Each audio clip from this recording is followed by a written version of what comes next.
Welcome back to the channel. So Gran Turismo 7 just had its 1.15 update, and along with it came a few new cafe menu books, and I already did the first one in a video just before, and this one is the Vision Gran Turismo Trophy. And so basically it's open to all VGT cars in Gran Turismo, and there's quite a few of them, and they are all very expensive, so I haven't been able to go test them all. However, I do have a couple good ones, especially the one that we're going to be using today, and it should be absolutely good enough for you to win the races with.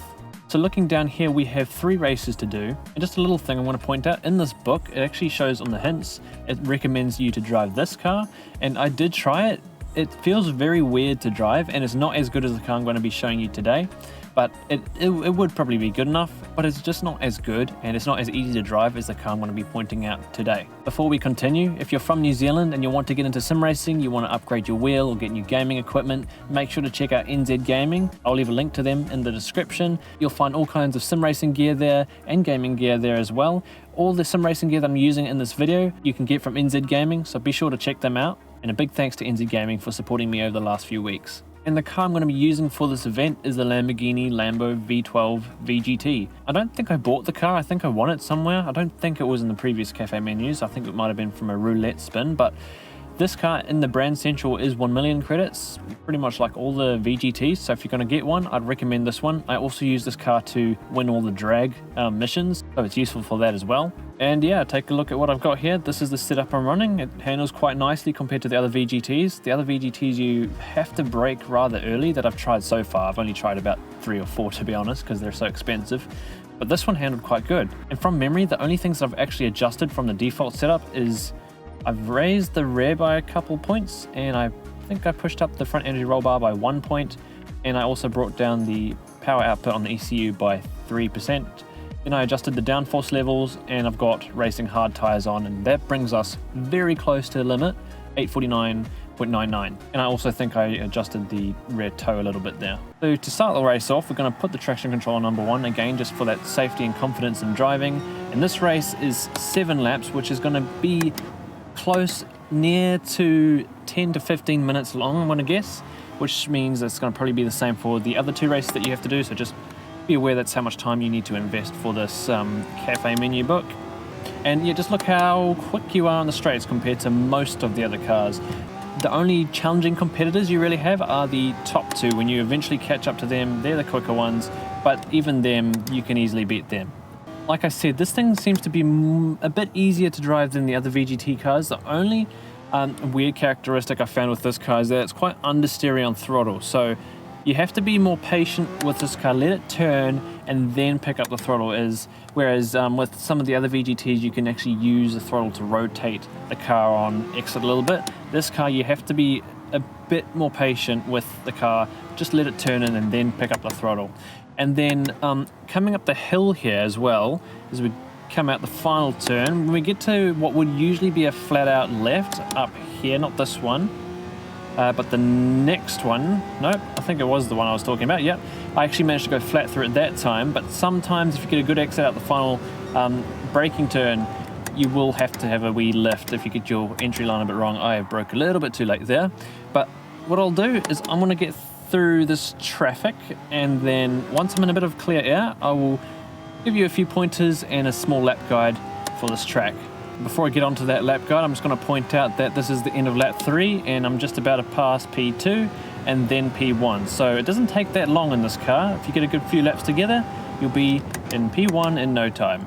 Okay, so we're going to go through a bit of a track guide here. We're going to look out for the 150 board on the right. We're going to brake a little bit after that right here, and we should make it to the apex on the first turn. We're going to make it over the inside curb, be patient, and then we're going to cut over this inside curb on the right, and then pick up the throttle. We want to be patient through this long turn. We're going to have to lift, wait until we get about halfway through the turn, then we can go full throttle again, using all the track, remember. And down the straight, we're going to brake between the 100 and the 150 board in the middle right here. Oh, I caught the grass a little bit on the outside, just be a bit careful with that. Be patient, pick up the throttle, don't go out to the green stuff because it'll pull you off. Here you're going to have a little bit of lift so you don't run out onto the green stuff again. Brake just after the 100 board here, or just on the 100 board right there.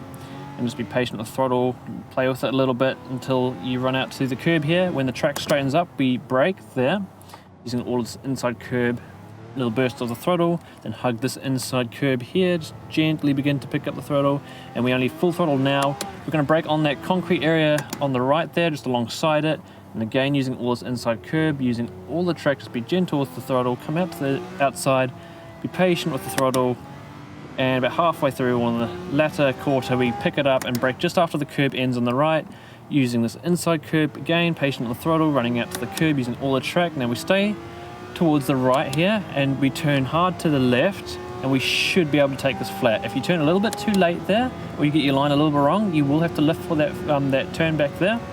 Otherwise, that's a lap at this track, and that's also this race over. And at the end of that race, we actually finished about 7 seconds ahead of the next car. So those guys are actually pretty quick. I think the boost effect is on in these races because I caught them all up really quickly by the third lap, or the end of the third lap. And then at the end of the race, I was only 7 seconds ahead, so just be aware they may come back at you. Now, before we get on to the second race at Deep Forest Raceway, I just want to go through a slightly different setup. I found it to be a little bit more stable, especially under braking, because this car tends to swing around a wee bit on the brakes. So this is what I've changed. I think I dropped the rear eye height by 1. I also made the front springs a little bit stiffer, while also increasing the rear wing a wee bit and increasing the power, just so I can get the most performance out of the car without crossing the PP limit. And I also went to the brake bias and I pushed that about 3 to the front.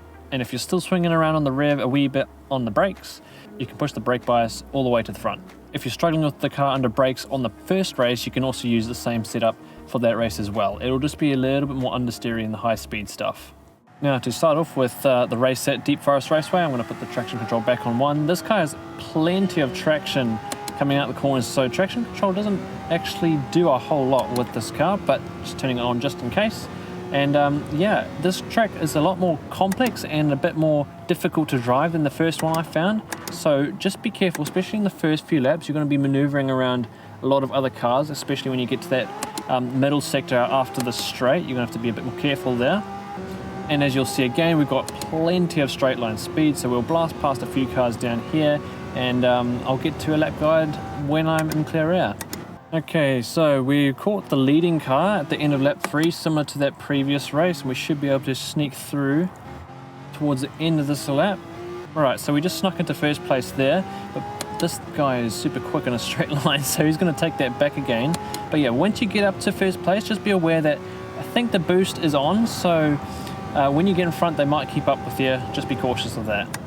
Alright, so now we're going to do a bit of a lap guide here at Deep Forest Raceway, in reverse of course. The first braking zone is quite complicated, so we're going to be looking out for a bollard on the right side. We're going to be braking just after that and making sure we brake in a straight line. So just up here, there's a bollard just on the right there. We're going to brake after that, straight line. As we begin to turn, we lift off the brakes, and then as we see that green AstroTurf on the left there, we brake there, and then we should make the apex quite nicely. We just want to make sure that we're not braking and turning at the same time, especially in this car because it likes to slide around. You might spin out. So you want to brake in a straight line, turn, then brake in a straight line again, make the apex. Now, next braking point here is we're going to brake just before this wall on the left here ends, so right here. We're going to come down to second gear, and we should make the apex quite nicely. Now for the rest of the lap, we want to be patient with the car. So here we're going to lift off the throttle, just wait for the car to grip up, and as we straighten up, we begin to accelerate again. Here again, we turn, lift a little bit, brake as the tunnel begins, down to second gear, let the car grip up, begin to pick up the throttle again, out to the outside. We're going to brake just before the tunnel ends, second gear, come to the inside. Now picking up, now we're going to lift, accelerate, lift, let the car grip up, accelerate again. Don't go too fast over this crest here, otherwise the front might lift up, and brake alongside the yellow bit, the yellow tires on the left hand side there, and let the car grip up, and then begin to pick up the throttle again. And I've gone a little bit too wide there, but yeah, it all happened so quickly, even I couldn't really keep up with my commentary. Hopefully you got what I said there. If not, if you've got questions, please leave your questions in the comments and I can try to answer. Now for the final race here at Kyoto, I'm going to be using the same setup as I did with that previous race at Deep Forest. As you can see already, a little bit of braking and a little bit of turning equals a bit of a slide.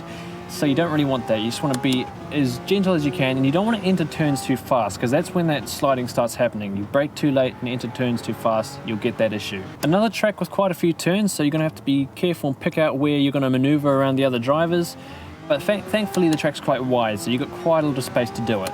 Okay, so now for the final lap guide of the video, we're going to approach the first turn and we're going to be braking just at the yellow paint on the middle of the track there, just at the end of it, and we're going to begin to apex, then drift out towards the middle of the track, then let the car grip up, begin to pick up the throttle again using all of the track. Now here we're going to be patient with the car, we're going to lift off the throttle and turn, straighten up, accelerate, lift off the throttle and turn, accelerate, now we're flat out again. Now we're looking for a curb on the right hand side here. We're going to brake as that begins right here, begin to turn in there. Just be careful, if you turn or brake too late, then your car will swing out almost like it just did then. Now accelerate here. Now here we want to lift off the throttle before we come over this crest. If we go flat out there, the car will lift up, braking just before the curb starts there, down to second gear using the curb on the inside, then on the other side too. It's a little bit difficult to see with the lighting conditions right now. Up the hill we go, and we're going to have to lift when we turn to the right here so we can make the turn, then braking on the yellow paint there, down to second gear, slowing down, making the apex, begin to pick up the throttle. Now down the hill here, we want to be gentle with the brakes. We want to brake in a straight line as straight as we can, brake a little bit here, come off the brake and then brake in a straight line here, then using the inside curb, using all of the track out to the outside, a little bit too much there, braking between the 100 and the 50 there, down to second gear, and make it to the apex of the turn. You could probably brake just a tiny bit later than I did there, and gradually picking up the throttle, and we make our way towards the finish line here. Super hard to keep up with these laps, they go by so quickly, but that's a general idea of how to drive a lap here at Kyoto in the this VGT car. Now just as an example, this is what happens if you go too fast over that crest.